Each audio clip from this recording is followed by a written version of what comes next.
우리 호산나 성가대의 힘찬 찬양 감사드립니다. 그리고 헵시바 찬양팀의 내주께 찬양도 감사드립니다. 벌써 이 2020년 두 번째 주일이 왔습니다. 새해가 오면 시간이 조금 더 천천히 갈 줄 알았더니 전혀 그런 게 없네요. 계속 빨리 진행하고 있네요. 그래서 이렇게 하나님께서 2020년이란 선물을 저에게 주셨는데 오늘 주시는 말씀을 통하여 저희 각자 한 사람 한 사람이 아버지의 은혜 가운데 형통하는 한 해의 축복을 받는 그런 복된 역사가 있으시길 먼저 주의 이름으로 축원하겠습니다. 오늘 저는 이사야 2장 2절에서 3절 말씀을 통하여 만방이 그리로 모여들 것이라 라는 제목으로 잠시 은혜를 나누겠습니다. 저희가 이 에스겔 성전에 대해서 이제 공부를 시작하게 했죠. 우리 교회를 설립하신 박아브람 목사님께서 구속사 시리즈 제11권 에스겔 성전에 대해서 이렇게 책을 발간하셨습니다. 이 에스겔 성전은 요한계시록 21장과 22장에 나와 있는 새 예루살렘 성의 청사진이다라고 배웠죠. 그러니까는 에스겔 성전이나 새 예루살렘은 우리 기독교인 신앙생활하는 모든 성도들의 목표가 되겠습니다. 우리가 이렇게 교회 나와서 신앙생활을 하는 이유가 뭡니까? 다 천국 들어가서 예수 그리스도와 함께 영원한 안식을 누리기 위함이죠. 그리고 더 나아가서 이 땅에 살면서 저희가 예수님의 형상을 담기 위하여 신앙생활을 하는 것이죠. 근데 그 모습, 에스겔 성전의 모습이 바로 그 모습이라는 것이죠. 예수 그리스도의 형상을 닮은 성도의 모습이 바로 에스겔 성전입니다. 근데 이 성경에서 에스겔 성전에 대해서 자세히 보시면 지극히 높은 산 위에 있다라고 말씀하고 있죠. 그리고 이 세상에서 가장 높은 산 위에 에스겔 성전을 하나님께서 지으실 것이다 라고 가리키고 있습니다. 그럼 이 땅에서 가장 높은 산은 저희가 알기로는 에베레스트 산이죠. 근데 그 에베레스트 산에 올라가 보면 거기 에스겔 성전이 있을까요? 그것은 아닙니다. 성경에서 에스겔 성전은 시온산 위에 있다라고 말씀하셨어요. 근데 시온산은 이 세상에서 가장 높은 산이 아닙니다. 아주 작은 산이에요. 시온산이 지형적으로 높은 산이 아니라 이것은 영적으로 높은 산이라는 것을 가리키고 있는데, 그럼 영적으로 높다는 뜻이 뭡니까? 이 구속사 시리즈 제11권을 보시면 영적으로 높다는 뜻은 첫 번째로 가장 높으신 하나님이 거하시는 곳이라는 의미입니다.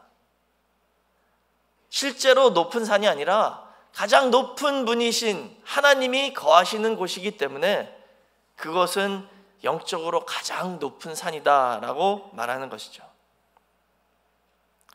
또 두 번째로는 가장 높다는 것은 가장 거룩한 곳이라는 것을 의미합니다. 영적 차원으로 볼 때 가장 높다는 것은 거룩을 의미하는 것이죠. 그래서 에스겔 43장 12절에 산 꼭대기 지점의 주인은 지극히 거룩하리라 라고 말씀하셨어요. 그러니까 이 주일날 저희가 하나님의 전에 나와서 예배를 드릴 때 하나님의 성전으로 올라가자라고 구약에서는 고백을 했죠. 저희도 그런 고백으로, 그런 마음가짐으로 나와야 된다는 것입니다.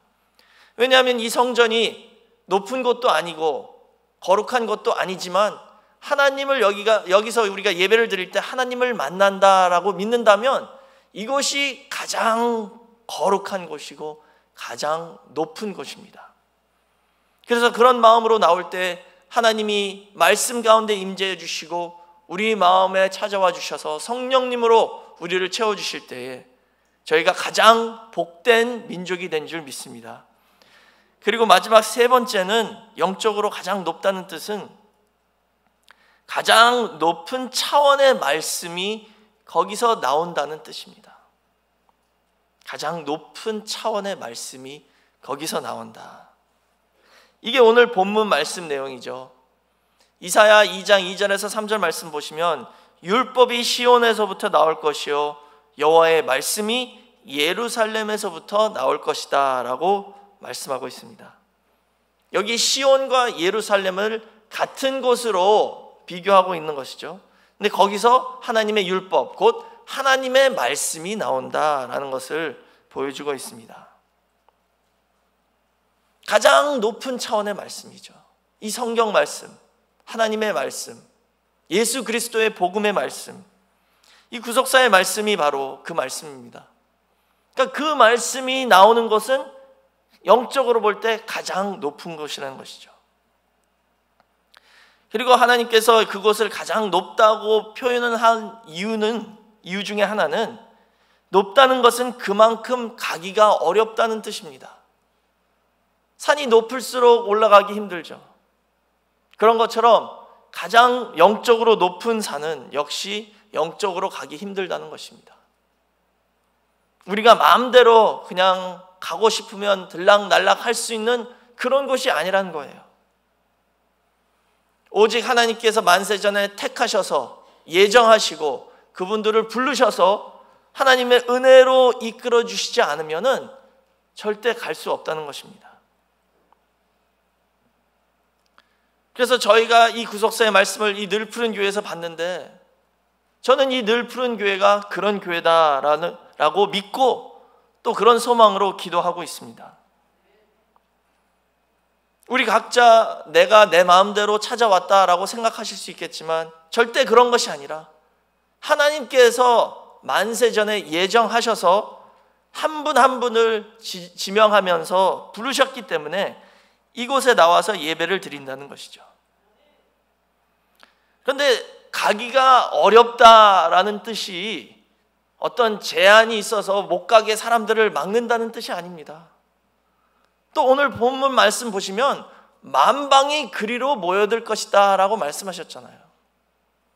그러니까 하나님의 소원은, 하나님께서 계획하신 것은 인류의 이 지구에 살고 있는 모든 민족들이 다 이 말씀을 받기 위하여 이곳으로 모여드는 것이 하나님의 뜻입니다. 그래서 하나님께서는 예수 그리스도를 통하여 모든 민족들을 이 말씀 앞으로 초대하셨습니다. 그렇지만 그 초대장을 다 받았다고 해서 그 모든 사람들이 다 오는 것은 아니죠. 그럼 오늘 본문에서 말씀하시는 이 만방이 그리로 모여든다라는 의미가 무엇이고, 우리 늘푸른 교회는 그때를 위하여 어떻게 준비해야 하는지 한번 살펴보도록 하겠습니다. 첫 번째, 만방의 그리로 모여든다라는 뜻, 여기 모여들 것이라 히브리어로 나하르입니다. 나하르. 이 나하르라는 단어의 원래 뜻은 강이란 뜻이에요. 강. 그러니까 여기서 나하르를 동사로 사용하는 것은 어떤 의미냐 하면은요, 강물이 바다로 흘러내려가듯이 만방이 그 지극히 높은 산으로 다 모여들 것이다 라는 것을 표현하는 말씀이 되겠습니다. 생각해 보세요. 모든 강물은 다 바다로 향해 나가죠. 그래서 높은 곳에서부터 낮은 곳으로 물은 다 흘러가서 결국은 다 바닷물로 흘러갑니다. 그런 것처럼 이 지구상에 있는 모든 민족들이, 만방이 다 이 말씀 앞으로 오게 되어 있다는 것을 보여주고 있죠. 그런데 한 가지 차이점이 있습니다. 지금 분명히 물은 높은 곳에서 낮은 곳으로 내려간다 말씀드렸잖아요. 그게 자연의 이치입니다. 그런데 여기서는 그 반대예요. 만방이 물처럼 흘러서 바다로 가는 것처럼 몰려들 것인데, 그게 높은 곳에서 낮은 곳으로 가는 게 아니라 낮은 곳에서 가장 높은 곳으로 올라간다 라고 말씀하고 있습니다. 거꾸로 가는 것이죠. 이것은 마치 중력을 거슬리고 거꾸로 올라가는 것을 의미합니다. 자연에서 저희가 이런 모습을 볼 수 있는 것은 이 연어잖아요. 연어가 알 깔 때 거꾸로 올라가서 그 자기가 태어난 곳으로 찾아 올라간다고 하죠. 그래가지고 강물은 이렇게 흐르지만 연어는 거꾸로 그 강물을 거슬러서 올라가가지고 자기가 태어난 곳에 가서 알을 까고 죽는다고 합니다. 마치 이런 것처럼 영적으로 이런 역사가 마지막 때 일어날 것을 하나님께서는 말씀하고 있습니다. 그러니까 이 말씀 앞으로 나오기 위해서는 자연의 이치를 거슬러서 거꾸로 올라가야 된다는 거예요. 저희가 구원을 받는 것이요, 자연적인 것이 아닙니다. 비자연적인 거예요. 타락한 인간이 하나님을 믿고 예수 그리스도를 영접하고 구원을 받아 천국에 들어가기까지는 엄청난 노력이 필요하다는 것을 보여주고 있습니다. 이 에스겔 성전은 1차적으로 예수 그리스도의 초림으로 이루어질 신약 교회의 모습을 보여주고, 궁극적으로는 장차 재림으로 완성될 새 예루살렘 성을 미리 보여준다라고 말씀하셨습니다. 그렇다면 우리 교회도 그런 교회가 되어야 되겠죠.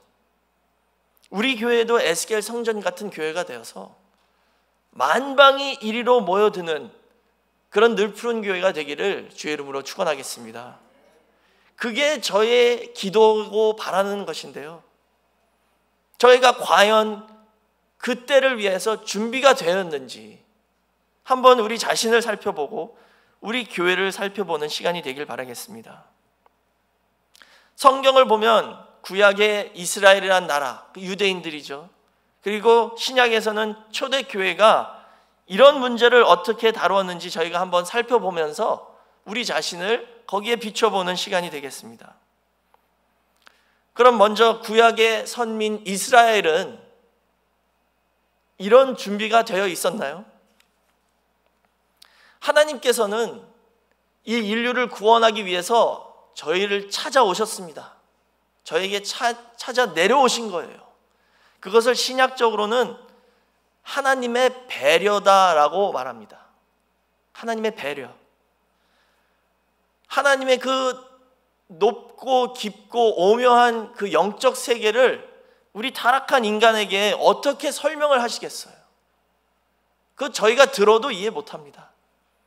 하나님께서는 그것을 저희 낮은 차원으로 내려오셔서 그 낮은 차원의 언어로 쉽게 이해할 수 있도록 저희에게 주신 것이 바로 이 성경이에요. 이 쉽게 주셨는데도 저희에겐 어렵잖아요. 그만큼 하나님의 영적 차원은 높다는 것이죠. 근데 하나님께서 그 처음 자기 자신을 드러내실 때, 그 계시하실 때 어떤 언어로 하셨냐 하면 바로 히브리어입니다. 그게 구약 성경에 기록된 언어이죠. 그리고 이스라엘이라는 민족에게 찾아오셔서 그 민족의 언어와 문화를 통하여 자기 자신을 계시하신 겁니다. 그러니까 이것은 마치 아인슈타인 같은 사람이 물리학을 4살짜리 어린아이에게 설명한다고 생각하시면 됩니다. 4살짜리 어린아이가 갖고 있는 그 언어, 그 지식, 그 어린아이가 갖고 있는 단어들을 이용해서 물리학을 설명해야 된다라고 한번 생각해 보세요. 얼마나 어렵겠습니까? 근데 하나님께서는 그보다 더 높은 차원의 말씀을 저희에게 지금 주신 거예요. 그게 하나님의 사랑의 표현이죠. 그래서 이스라엘이라는 나라에 오셔서 그 문화와 언어를 사용해가지고 가르쳐 주셨는데, 우리 생각에는 그러면은 그냥 이스라엘만이 아니라 모든 민족들에게 다 똑같이 이렇게 설명을 왜 안 하셨을까라고 생각할 수도 있죠. 근데 그것은 불가능합니다. 각 나라가, 민족이 다 언어와 문화가 다르기 때문에 하나님께서는 한 나라와 민족을 택하셔서 그들에게 가르쳐 주시고 그들을 통하여 그 말씀이 전 세계로 퍼지게 하신 겁니다. 그게 하나님의 구속 경륜이죠. 근데 구약을 보시면 문제가 뭐냐면, 이 이스라엘 백성들이 자기들이 택함을 받았다는 것을 알고 자부하여서 또 착각을 했죠. 우리가 잘나서 우리를 택하셨구나, 우리가 선민이구나, 이렇게 잘못된 선민의식을 갖게 되었습니다. 그래서 교만해졌죠. 그래서 하나님의 뜻은 그들을 통해서 이 말씀이 전 세계로 퍼지는 것이 하나님의 뜻이었는데, 그 구약의 이스라엘 백성들은 그렇게 하지 않고 오히려 이 말씀 앞으로 나오는 것을 점점 더 어렵게 만들었습니다. 그래서 이 말씀은, 이 구원은 유대인들에게만 있다. 너희들이 구원받고 싶으면 와서 유대인이 되라, 개종을 해라. 근데 구약이 개종하기가 엄청 힘들었습니다. 뭐 여러 가지 제사를 바쳐야 되고 뭐 외워야 되고 너무나도 어렵게 만든 것이죠. 그러나 분명히 신명기 7장 7절 말씀 보시면 이스라엘을 택하신 이유가 거기 나와 있어요. 신명기 7장 7절에 여호와께서 너희를 기뻐하시고 너희를 택하심은 너희가 다른 민족보다 수요가 많은 연고가 아니라 너희는 모든 민족 중에 가장 적으니라 라고 말씀하셨어요. 이스라엘을 택하신 이유는 세상에서 가장 적은 나라이기 때문에 그 나라를 통하여 하나님의 크신 일을 이루시기 위해서 택하셨다라고 분명히 말씀하셨죠.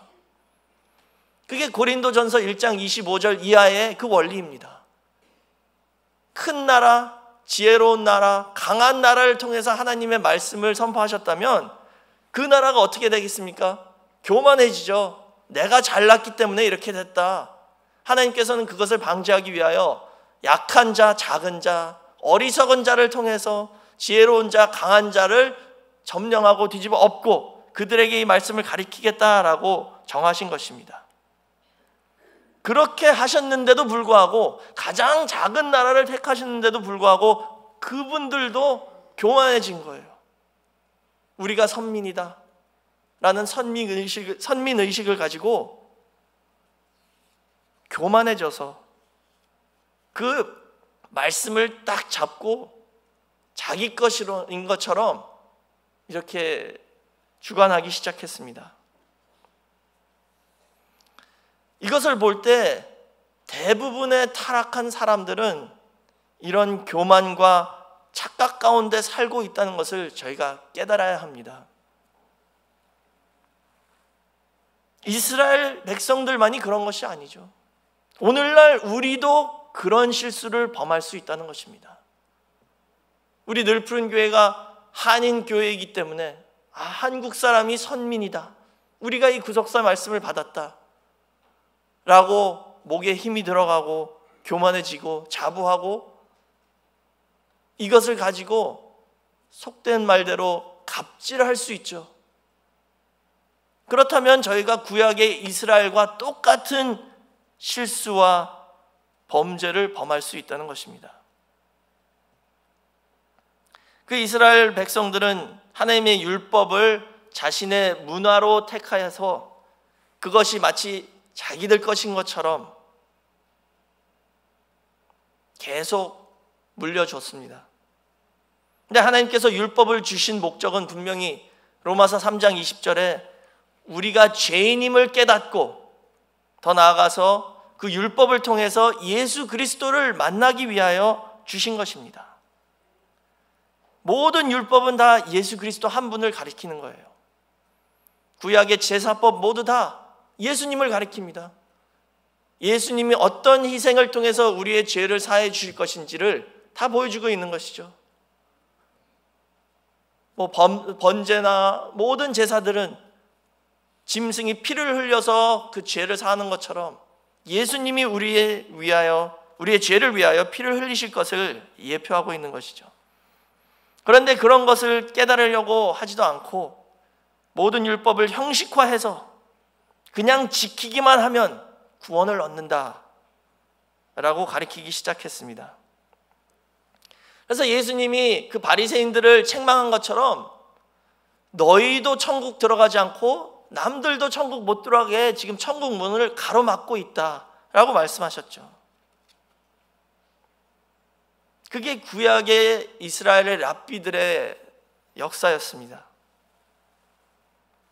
그렇다면 오늘 저희도 이런 상황에 있지 않는지 한번 교회로서 우리 자신을 살펴봐야 된다는 것입니다. 이 말씀을 깨닫기 위해서는 먼저 그 인간의 문화, 그 다음에 언어, 이 안에 말씀의 알맹이를 주셨잖아요.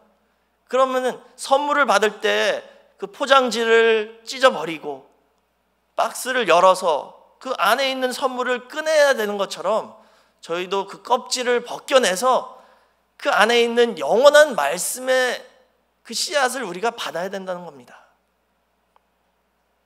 그런데 아직도 많은 분들은 그 구약의 문화와 신약의 문화를 아직 그 껍질을 벗겨버리지 못했어요. 선교사들의 그 간증을 들어보면요, 그런 말이 많이 있습니다. 예를 들어서 어떤 아프리카의 나라에 가서 예수 그리스도 그 어린 양의 피로 우리가 구원을 얻었다 라고 말씀을 전하면 진짜 양을 하나 잡아온대요. 그 사람들은 그렇게 들리니까 그 귀에. 그렇지만 오늘날 저희는 그게 어떤 의미인지 다 알고 있잖아요. 예수님이 주신 그 생명력, 그 말씀이 우리가 말씀을 믿을 때, 그리고 예수님을 영접할 때 그 보혈의 피 안에 있는 예수님의 생명력이 말씀 안에 있기 때문에 그 말씀이 우리를 구원한다라는 것을 다 깨닫고 있습니다. 그런데 그 아프리카에 간 선교사들이 깨달은 것은 뭐냐면 모든 사람들이 그렇게 이해하는 것이 아니라는 것입니다. 예를 들어서 인도에 그 나가랜드라는 지역이 있습니다. 나가랜드. 인도의 한 주인데요. 예전에 거기는 식인종이 살았다고 합니다. 근데 그 땅도 주님이 구원하시길 원했기 때문에 많은 선교사들이 거기를 들어갔죠. 그래서 거기서 많이 순교를 했답니다. 그런데 지금은 인도에서 가장 기독교인의 퍼센테이지가 높은 주가 되었어요. 그 많은 선교사님들이 거기 가서 피를 흘리고 순교했기 때문이죠. 근데 어떻게 순교하셨는지 아세요? 진짜 그 선교사들을 잡아 먹었대요. 옛날에는. 그 한번 생각해 보세요. 선교사가 가서 예수 그리스도의 살과 피를 먹어야 됩니다. 그럼 그분들이 어떻게 이해했겠습니까? 진짜 아멘 그랬겠죠. 이렇게 문화의 차이가 컸기 때문에 하나님의 말씀을 이해하기가 힘들 때가 있었다는 것이죠. 그러나 예수님이 이 땅에 오신 이후에 제자들이 그것을 깨닫고 말씀을 예수 그리스도의 그 빛으로 재해석을 해서 그 복음을 우리에게 가르쳐 주셨죠. 그런데 그 신약에 와서 그 초대교회의 역사를 보셔도요, 그런 어려움이 처음에는 있었습니다. 그래서 큰 두 번째로 초대교회의 논란을 한번 살펴보겠습니다. 갈라디아서 2장 11절에서 16절까지 보시면 그 논란이 거기 기록되어 있는데요. 그것은 뭐냐면 사도 베드로가 안디옥 교회를 갔습니다. 근데 거기에는 이방인인데 예수를 믿게 된 사람들이 많이 있었어요. 그래서 원래 유대인들은 이방인들하고 밥도 같이 먹으면 안 됩니다. 부정하다고 생각해서요, 밥도 같이 안 먹었어요. 그런데 거기는 이방 성도들이 많이 있으니까 베드로가 처음에는 그분들과 친교를 나누고 식사도 같이 했습니다. 그런데 예루살렘에서 본부에서 본교회에서 유대인 기독교인들이 온다는 소식을 듣고 겁이 나서 베드로가 그때부터 눈치 보고 이방 사람들하고 먹지 않기를 시작했습니다. 유대인들끼리만 먹는 거예요. 그때 사도 바울은 이제 갓 예수 그리스도를 만나고 영접하고 사도가 된 그런 바울이죠. 베드로보다 한참 후배이잖아요. 근데 사도 바울이 그것을 보고 그 베드로가 외식한 것을 보면서 베드로한테 가서 따졌습니다. 아니 어떻게 이렇게 할 수 있습니까? 수제자이신 베드로가. 우리가 유대인이 됨으로써 구원을 얻습니까? 그게 아니지 않다는 것을 아시잖아요. 근데 어떻게 이렇게 그 유대인들의 눈치를 보면서 이방인들에게 등을 돌리고 순간 이렇게 행동을 할 수 있나? 베드로에게 따졌다는 것이죠. 그래서 이 사건 때문에 앞으로 예루살렘에서 총회를 해가지고 이방인도 이 복음을 받고 구원을 얻을 수 있게 됐다라는 것을 정한 것입니다. 근데 그게 사람들이 정한 게 아니라요, 먼저 하나님께서 그렇게 정하시고 베드로에게도 알려주셨습니다. 그래서 사도행전 10장 보시면 베드로가 제일 먼저 고넬료라는 이방 가정에 가서 말씀을 증거했고 그때 성령이 임하는 것을 자기 두 눈으로 목격을 한 사람이죠. 근데 유대인들의 눈치를 보면서 그렇게 행동을 했을 때 사도 바울이 따지고 거기서 큰 논란이 일어났습니다. 그 논란 중에 하나는 뭐냐? 유대인들처럼 율법을 지켜야지 구원을 얻냐 아니냐, 유대인들처럼 할례를 받아야지만이 구원을 얻냐 아니냐, 이 논란이었죠. 오늘 저희는 사도 바울의 덕분에 그 답을 너무 다 잘 알고 있습니다.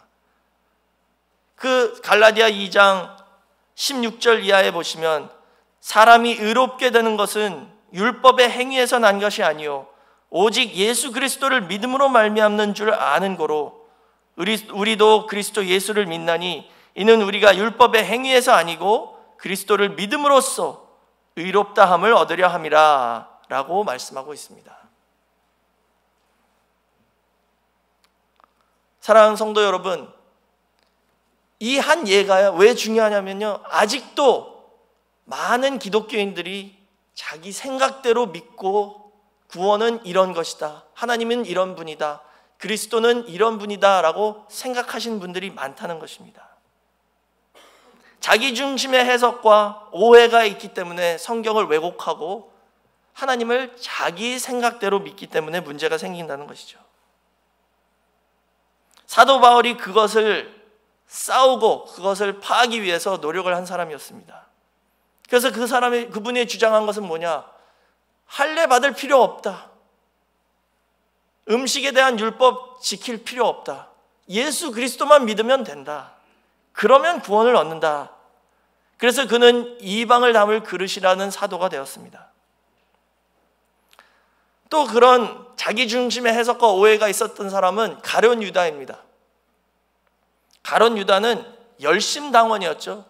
그 당시 열심당원이라는 사람들은 어떤 사람이냐 하면요, 메시아가 오시는데 그 메시아가 오셔서 무슨 일을 할 것이냐, 바로 이스라엘을 로마로부터 해방시킬 것이다 라고 믿었습니다. 그러니까 이 사람들은 정치적, 군사적 메시아를 믿었던 거예요. 가룟 유다도 그런 사람이었는데 예수님을 만나고 예수님이 그런 메시아가 될 줄 알고 예수님을 따라다니기 시작한 거죠. 예수 그리스도의 제자가 되었습니다. 근데 예수를 점점 따라다니다 보니까 예수님이 그런 메시아가 아니라는 것을 깨닫게 됐죠. 그래서 결국 가룟 유다는 큰 결심을 합니다. 이 사람은 진짜 메시아가 아니구나. 그래서 예수님을 배신하게 되었죠. 이 가룟 유다와 열심당원들 역시 자기 중심의 해석과 자기 중심의 그 오해 때문에 그리스도를 오해한 것입니다. 이들은 분명히 로마인들과 싸워서 이기고 혁명을 일으켜서 해방을 얻는 것이 하나님의 뜻이다라고 생각했습니다. 근데 그렇게 되진 않았습니다. 물론 기독교가 그리고 예수 그리스도의 복음이 로마를 점령했죠. 그런데 그 사람들이 생각한 것처럼 된 게 아닙니다. 결국 나중에 주후 312년에 컨스탄틴 황제가 기독교로 개종함으로 로마가 기독교 나라가 되었습니다. 이 가룟 유다나 또 사도 바울이 싸웠던 그 유대인화 돼야지 구원을 얻는다라는 주장하는 사람들이나 모두 다 자기 중심의 생각 때문에 하나님과 하나님의 말씀을 오해했다는 것입니다. 그렇지만 하나님의 뜻은 뭐냐 하면 만방이 말씀이 나오는 이곳으로 몰려오는 것이 하나님의 뜻입니다. 만방이 올 때 그 유대인들처럼 너무나 많은 제약을 걸기 시작하면 어떻게 몰려오겠습니까? 저희는 교회에서 인종차별을 절대 하면 안 됩니다. 어떤 차별도 교회에 있으면 안 된다는 것이죠. 빌립보서 2장 1절에서 4절 말씀 보시면 사도 바울이 이렇게 말씀하셨습니다. 예수 그리스도와 마음을 같이하여 같은 사랑을 가지고 뜻을 합하며 한 마음을 품어 아무 일에든지 다툼이나 허용으로 하지 말고 오직 겸손한 마음으로 각각 자기보다 남을 낮게 여기고, 여기 낮게 여긴다는 것은 더 낮게, 더 낮다, 이게 아니라 더 높이다라는 뜻입니다. 낮게 여기고 각각 자기 일을 돌아볼 뿐더러 또한 각각 다른 사람들의 일을 돌아보아 나의 기쁨을 충만케 하라라고 말씀하셨습니다. 이게 사도 바울의 사상이었어요. 모든 사람을 그리스도 안에서 나보다 더 낫다라고 여기고 섬기라는 것이죠. 그게 그리스도의 마음이다라고 말씀하셨습니다. 그렇다면 교회가 그런 곳이 되어야 된다는 것이죠. 그런데 많은 한인 교회를 가면 그게 잘 안 되고 있는 게 안타까운 것입니다. 우리가 먼저 이 교회를 세웠다, 우리가 먼저 이 말씀을 받았다, 그렇기 때문에 이것은 우리 교회다, 이것은 착각입니다. 한 예를 들겠습니다. 그 영화를 보면은 재벌 3세 뭐 이런 분들이 가끔 나올 때가 있어요. 좀 안 좋게 나오잖아요. 뭐 재벌 3세가 다 이렇다는 것은 아닙니다. 오해하지 마세요. 혹시 우리 교회에 재벌 3세 있으신가요? 안 계신 것 같으니까 제가 말씀드릴게요. 재벌 3세는 어떤 사람이냐면요, 그 모든 것을 다 물려받은 사람이에요. 자기가 노력하거나 땀을 흘리거나 일해서 얻은 게 하나도 없습니다. 다 그냥 물려받은 거예요. 그래가지고 그것을 펑펑 쓰고 다니죠. 그 모든 혜택을 받고 누리면서 삽니다. 그래서 그분들은 그 재산을 평생 다 쓰면서 다 허영되게 쓰고 결국은 후손에게 물려줄 것이 아무것도 남지 않는 그런 모습을 종종 저희가 볼 수 있습니다. 제가 왜 이 말씀을 드리냐? 저희 믿는 성도는 이런 재벌 3세 같이 되면 안 된다는 것이죠. 왜? 저희 이 구원, 이 말씀, 저희 노력으로 저희가 땀 흘려서 저희가 거기에 기여한 거 하나도 없습니다. 다 물려받은 겁니다. 다 공짜로 받았어요. 다 우리 조상들에게 하나님의 은혜로서 예수 그리스도의 은혜로 저에게 받은 것이죠. 누군가 저희를 전도해 주셔서 깨닫게 되고 이 말씀 앞으로 오게 되었습니다. 그런데 재벌 3세의 특징이 뭐냐면요, 그분들이 속된 말로 갑질을 제일 많이 해요. 잘난 척을 제일 많이 하죠. 내가 어떤 사람인데. 우리 교회가 그렇게 되면 안 된다는 것입니다. 거저 받았으니 거저 나눠주라라는 주님의 명령을 기억하시고 우리는 이제 섬기는 자세로서 더욱더 낮아져야 됩니다. 만방이 이리로 몰려올 때 그분들을 섬길 수 있는 준비가 돼야 되고 그 마음이 있어야 되고 그 그릇이 준비되어야지만이 하나님께서 그 만방이 몰려오게 허락해 주신다는 것이죠. 교회에서 어떤 한 특정된 민족이나 인종이나 어떤 특정 인원이 더 많은 권력을 행사하면 절대 안 된다는 것입니다. 교회는 모두가 다 하나님 앞에 동일한 것입니다.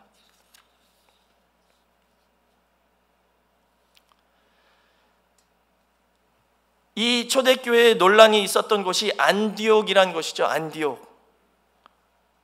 로마 제국에서 세 번째로 큰 도시인데요. 여기는 유대인 기독교인들과 이방 기독교인들이 아주 평화롭게 잘 신앙생활을 같이 하고 있었던 곳이에요. 그래서 사도 바울이 처음 사역을 시작한 곳도 안디옥입니다. 그리고 사도 바울이 전 세계를 전도 여행을 다닐 때 비공식적인 그 선교 본부도 안디옥이었어요. 그러니까 오늘날로 말하면 세계 선교 센터였죠. 물론 공식적인 본부는 예루살렘입니다.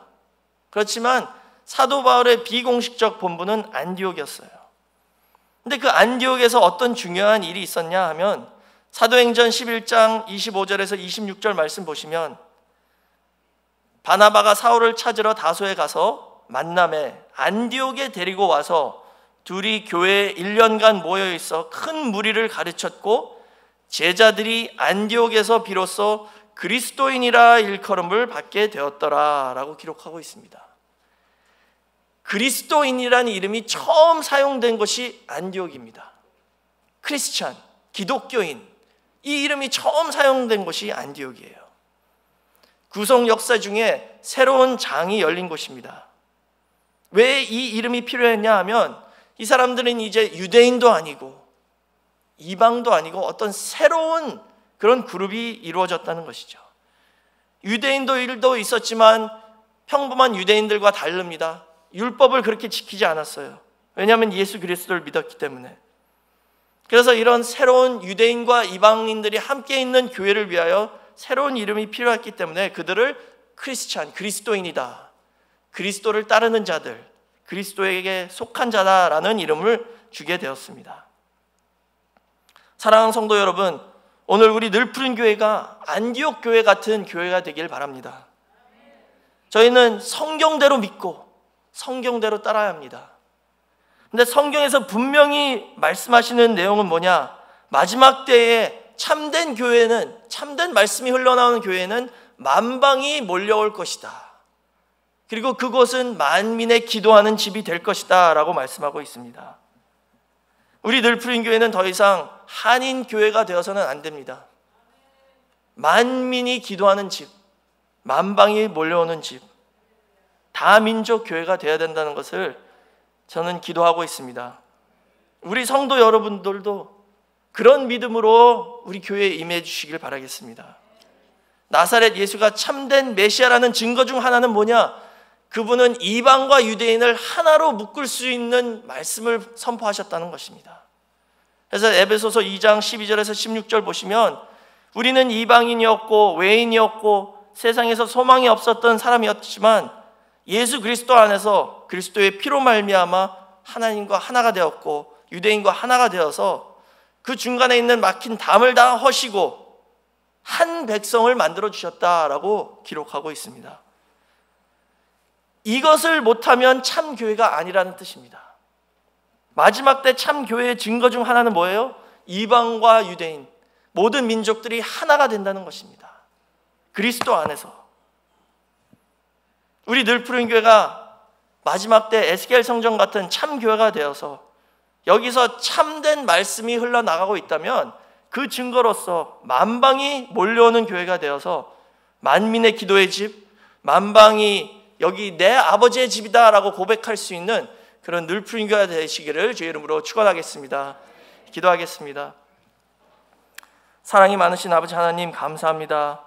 하나님의 은혜 가운데 저희를 이처럼 불러주셔서 저에게는 아무 공로 없지만 예수 그리스도의 보혈의 피로 저희를 구원해 주시고 하나님의 자녀로 만들어 주심을 진심으로 감사드립니다.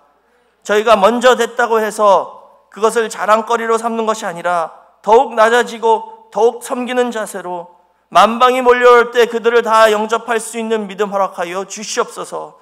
그런 자세로서 임할 수 있게 허락하여 주시고 우리 늘푸른 교회가 에스겔 성전같이 최고봉의 교회, 최고 높은 차원의 말씀이 흘러나오는 만민이 기도하는 집이 되고 열방이 그 말씀을 찾아 나오는 교회가 될 수 있도록 인도하여 주시옵소서. 우리 성도들의 마음을 준비하여 주셔서 그런 그릇이 될 수 있게 허락하여 주시고 서로를 사랑하며 그리스도의 마음을 품는 사도 바울 같은 그런 모든 성도가 될 수 있도록 인도하여 주시옵소서. 반드시 이루어질 것을 믿고 감사드리며